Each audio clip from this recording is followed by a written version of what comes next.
Now, look, when women have fights talking about being sexist, they properly fall out, won't talk to each other for years, avoid each other like the plague, cut them off, goodbye, gone. But men seem to have this ability to absolutely hate each other and still carry on like their mates. It's kind of strange. It's called the Labor Party. Yeah, exactly. And so it was yesterday.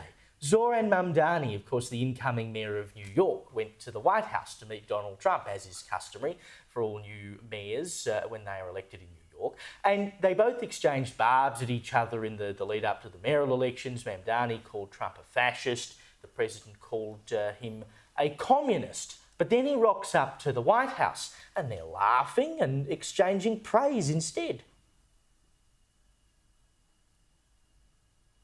Are you affirming that you think President Trump is a fascist? I've spoken about... That's okay, you can just say yes. Okay, So, all right. Okay, Yeah. that's easier. It's easier than explaining it. I don't mind.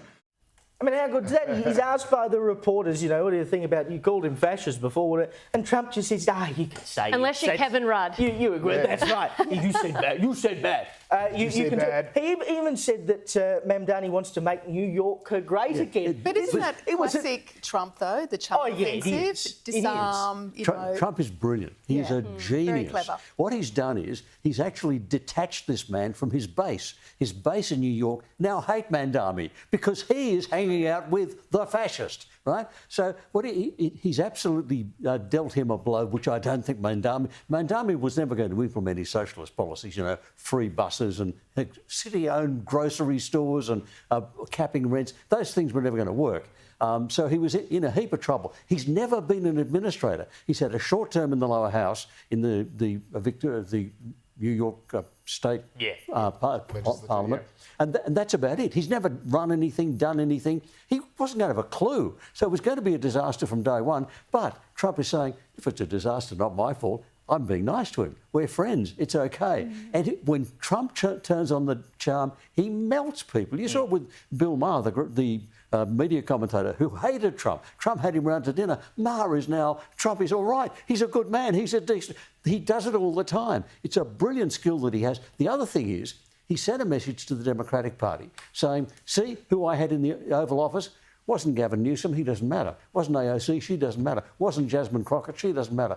I talked to the bloke who matters. Now, suddenly, this little mayor in New York is the person the Democrats have been told, well, he gets into the Oval, he matters. I think he's put a huge spoke in their wheels and they're going to be confused forever. And it's quite amusing watching it.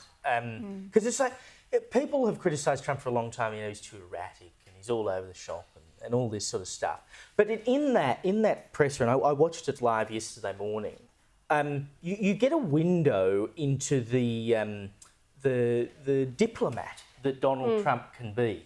And you watch it and you go, he is the kind of guy that you want to go in and do negotiations with people. Because he can play the good cop and he can play the bad cop depending on what day it is and what needs to be done.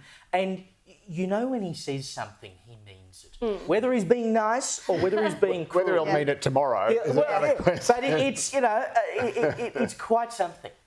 Yeah, look, he's the man who got into North Korea. I mean, we can't underestimate him. And I think that he's very smart.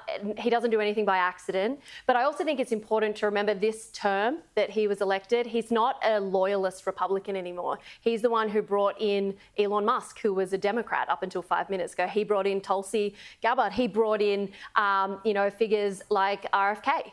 And so he has kind of bridged previous Democrats with new age Republicans. And so I don't think he's as loyal to the Republican Party as he once was. So he doesn't care if the lines are blurred, because I feel like to a degree he feels like the Republican Party let him down. I think he is the Republican Party. Yeah, and so he gets to call the shots of what it means, what it's defined as. He now owns it, and he's going to keep on owning it because he will pick the next president.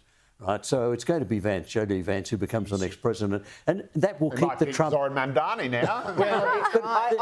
I said that after he got elected because his speech looked like it was a presidential speech, but of course he wasn't born in the US, so he can't actually run for Neither was Barack Obama. Thank goodness. But Louise, it was quite something to watch. It was just so very funny. Impressive and very. It was hilarious, actually. It was funny, but also Trump is showing voters that if the job needs to be done, done. He'll work with whoever needs to do the job. And also, you know, he might support this new mayor, but if it all goes to hell in a handcart, that's it.